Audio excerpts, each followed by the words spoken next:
How should Australia think about its energy future? For years, the public debate has focused on individual technologies like coal, gas, renewables, or even nuclear. But perhaps we've been asking the wrong question. Last week, I was invited onto Adelaide's top-rating FIVEAA morning radio station to discuss Australia's electricity system. Today's episode is about what unfolded. Let's take a closer look.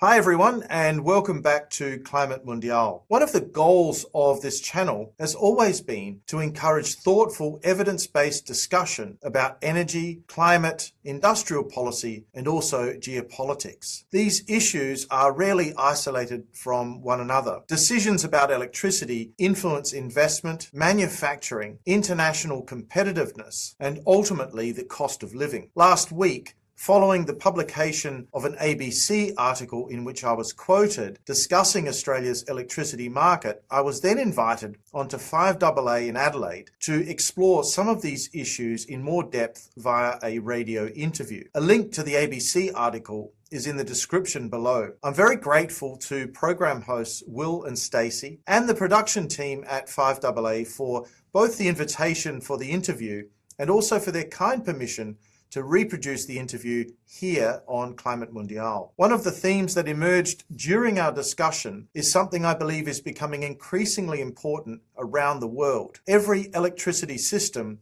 really needs to balance three competing objectives: affordability, reliability, and sustainability.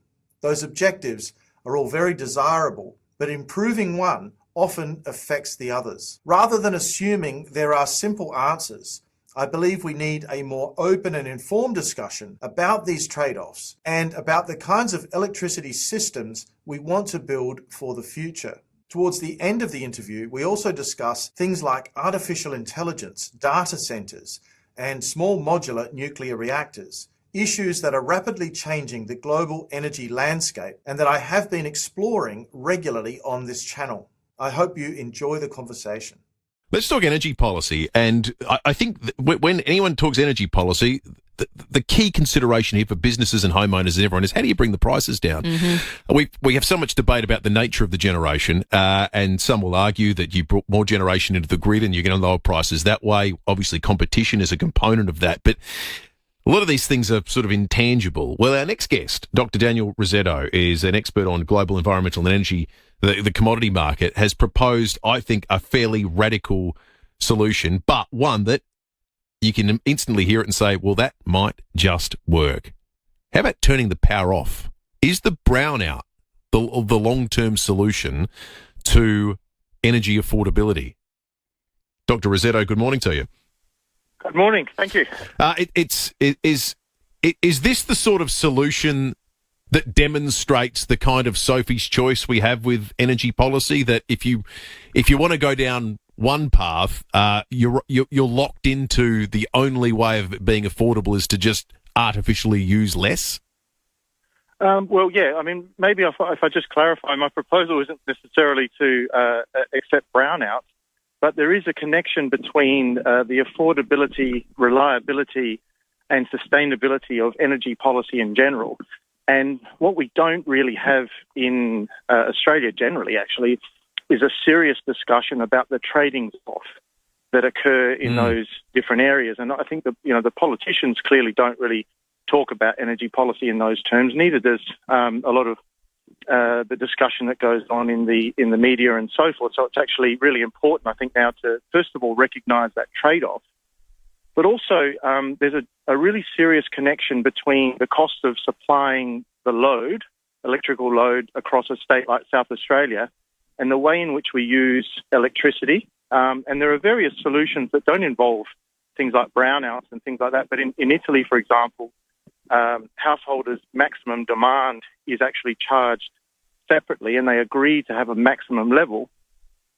And if they're using all of their equipment at once and they go above that level, the circuit breaker in their house actually trips, and then they have to turn off a few appliances and then go back to the switch and turn it on. So those solutions haven't really been explored in Australia. The question I have, though, especially with the most recent increase in power prices, is if you look on your bill and the proposed changes from your provider, the main increase is in the daily supply charge. It's not actually in the usage charge at all. So how would you sort of balance that out with this idea of, short-circuiting if you're using too much power in your house, or even the idea of brownouts when the main amount of money we're paying on our bill now is to supply the power to your house anyway? Yeah, that's a really good question. And I think the majority of electricity consumers in a place like South Australia tend to only pay a supply charge, which they see on their bill, of course. But the actual, the real quantity that matters here is basically the kilowatts of instantaneous demand they have at any one point in time. So actually what we don't have right now is cost-reflective pricing when it comes to poles and wires and distribution systems and transmission lines. And that is slightly problematic because it means that consumers can't see the real costs of supplying their load. And of course, what that does is it triggers behaviours that sort of, at the consumer level, that don't really take those things into account. For example, there's been a rapid increase over the last 20 years or so towards reverse cycle air conditioning. And now that's great. People can have thermal comfort. But the reality is that loading that amount of reverse cycle air conditioning onto the system means that the demand peaks, which require infrastructure to supply, all become much higher than the average level of load in the system. And that infrastructure needs to be paid for. And that's really one of the things that's causing prices to go up.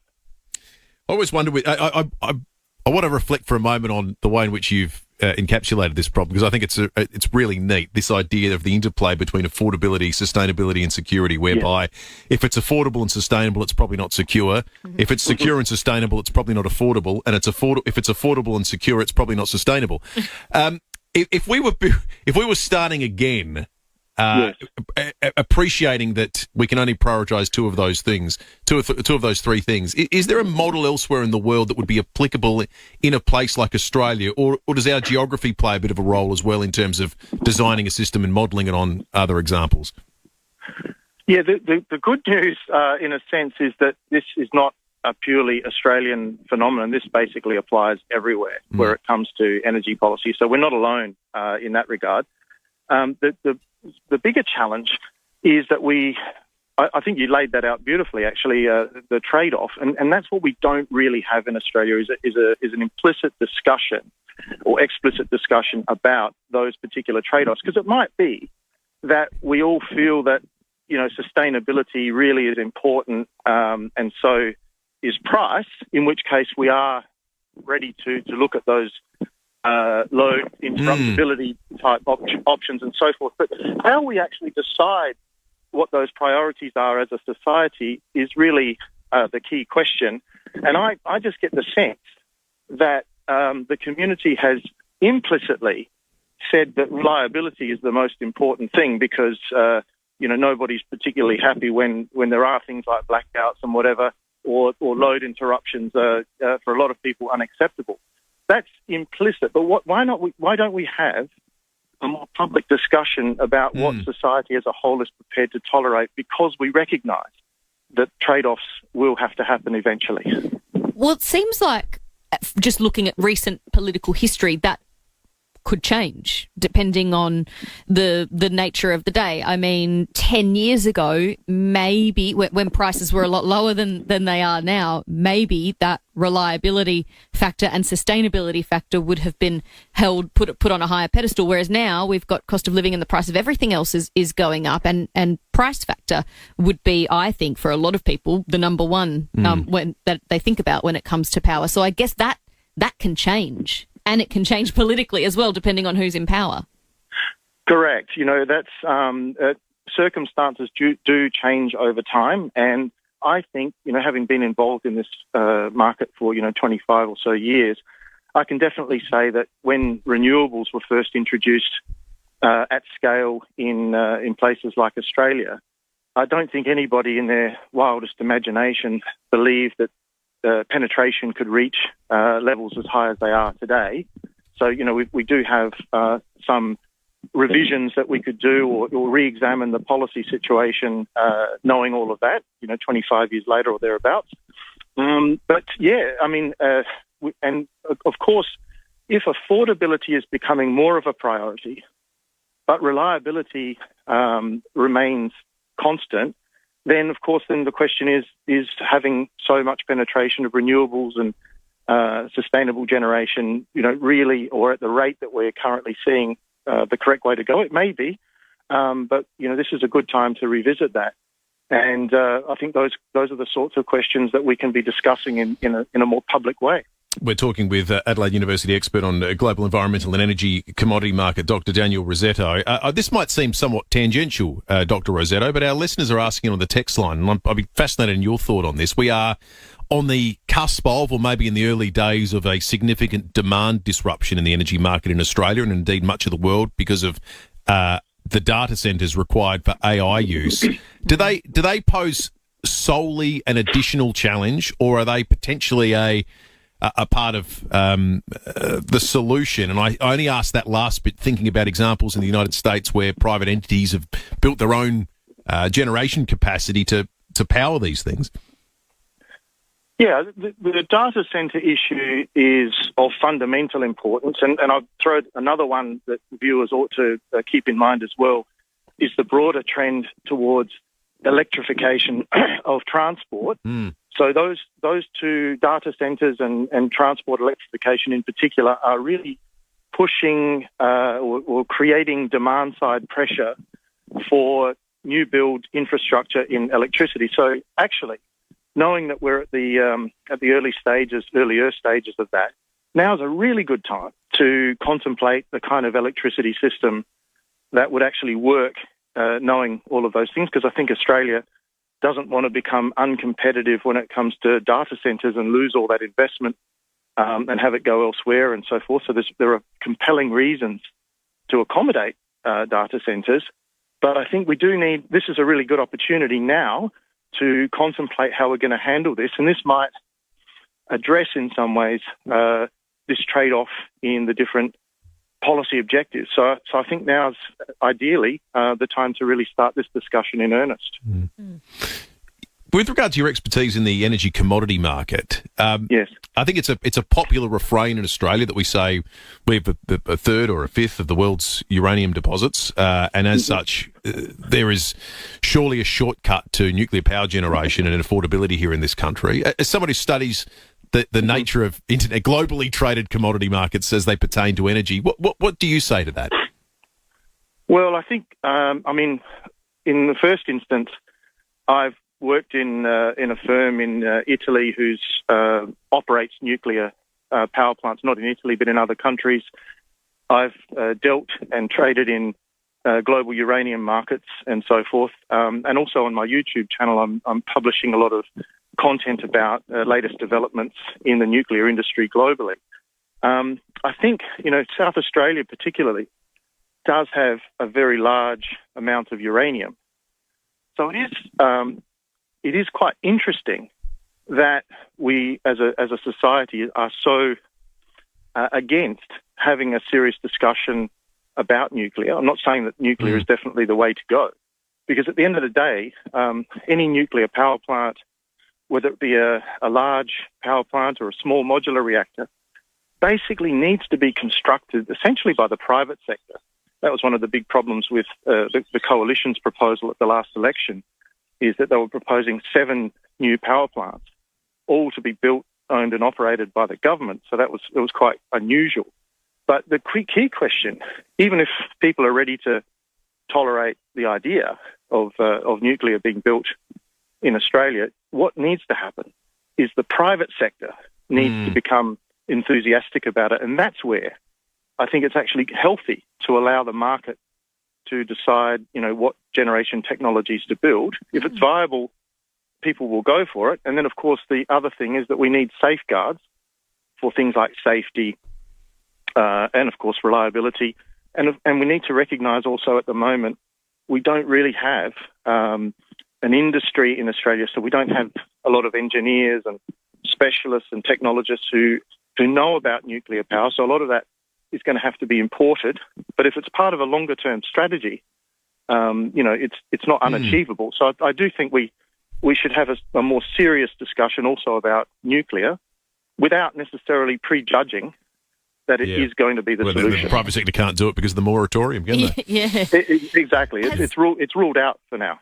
Has the nuclear industry progressed? One of the big arguments whenever it comes up is it takes a long time to build. It's 7 to 9 years to build a nuclear power plant. Is that still the case, or has it progressed to be a quicker system?